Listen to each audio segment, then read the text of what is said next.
Jai Jagannath friends, welcome back to Subhasmita's kitchen.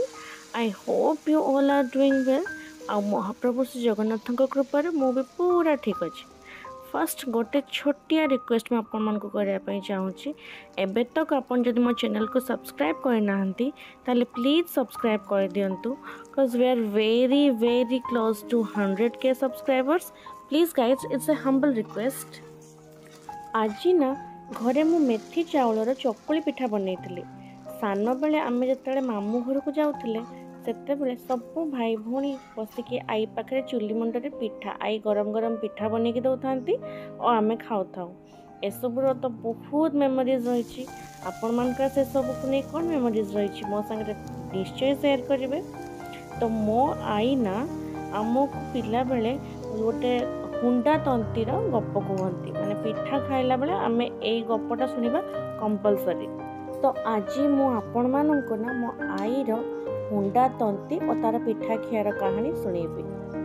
ଥରେ କ'ଣ ହେଇଛି ନା, ହୁଣ୍ଡା ନାମର ଜଣେ ତନ୍ତୀ ଥିଲା।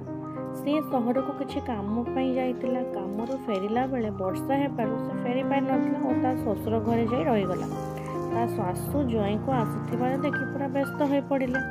ତାକୁ ଗୋଡ଼ ହାତ ଧୋଇବାକୁ କହିଲେ ଓ ପଢ଼ିବା ପାଇଁ ଗୋଟେ ବହି ଦେଲେ।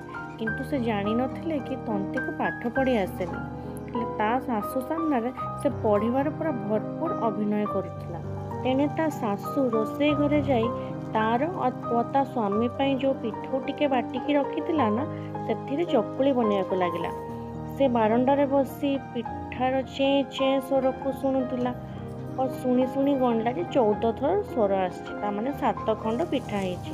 ତାପରେ ଶାଶୁ ଆଣିକି ତାକୁ ପିଠା ପରସି ଦେଲେ ଖଣ୍ଡ ଖଣ୍ଡ କରି। ଯେତେବେଳେ ତାକୁ 5 ଖଣ୍ଡ ପିଠା ଦେଇ ସାରିଲେ ସେତେବେଳେ ସେ କହିଲା, ମା ଥାଉ, ମାତ୍ର 2 ଖଣ୍ଡ ପିଠା ତ ଥିବ, ମୋତେ ସବୁ ଦେଇଦେଲେ ଆପଣମାନେ ସବୁ କ'ଣ ଖାଇବେ?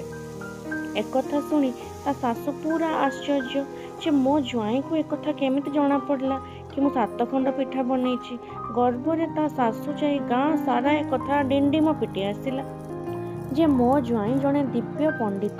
ସେହି ସମୟରେ ଜଣେ କୃଷକ ତା ବିଲରେ ହଳ କରୁଥିଲା ଓ ତାର ହଳଟି କାଦରେ ହଜିଗଲା। ସେ ବୁଢ଼ୀର ଜ୍ୱାଇଁ ପାଖକୁ ଧାଇଁଲା।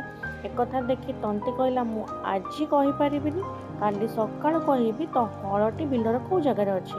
ରାତିରେ ଲୁଚି ଲୁଚି ଯାଇ ସେ ବିଲରେ ଖୋଜି ଖୋଜି କାଜ ଚିପି ଚିପି ଲଙ୍ଗଳକୁ ଗୋଟିଏ ଜାଗାରେ ପାଇକି ପୋତି ଦେଇ ଆସିଲା। ଅପରଦିନ ସକାଳୁ କୃଷକକୁ କହିଲା, ଯାହା ଦେଖିବୁ ସେଇ ଜାଗାରେ ତ ଲଙ୍ଗଳ ଅଛି। ତାପରେ ଏକଥା ସାରା ରାଜ୍ୟରେ ପ୍ରଚାରିତ ହେଇଗଲା କି ବୁଢ଼ୀର ଜ୍ୱାଇଁ ଜଣେ ଦିବ୍ୟ ପଣ୍ଡିତ। ତ ରାଜା ମନେ ମନେ ଭାବିଲେ ତାକୁ ଦିନେ ପରୀକ୍ଷା କରିବେ।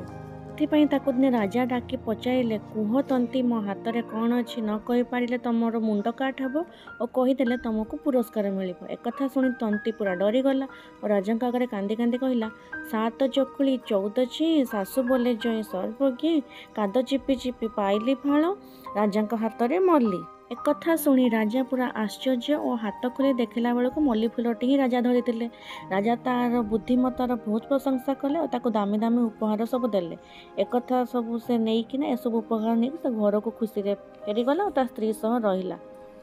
ସେ କିନ୍ତୁ ସତରେ କହିଥିଲା କି ରାଜାଙ୍କ ହାତରେ ମରିଲି, କିନ୍ତୁ ରାଜା ଯେହେତୁ ମଲ୍ଲି ଫୁଲ ଧରିଥିଲେ ରାଜା ବୁଝିଲେ କି ମଲ୍ଲି ଫୁଲ। ତ ଆଶା କରୁଛି ମୋ ଆଈ ମାଙ୍କର ଏଇ କାହାଣୀ ଆପଣମାନଙ୍କୁ ଭଲ ଲାଗିଥିବ। See you in next video. Do like, comment, share and subscribe to Subhasmita's Kitchen. Bye bye.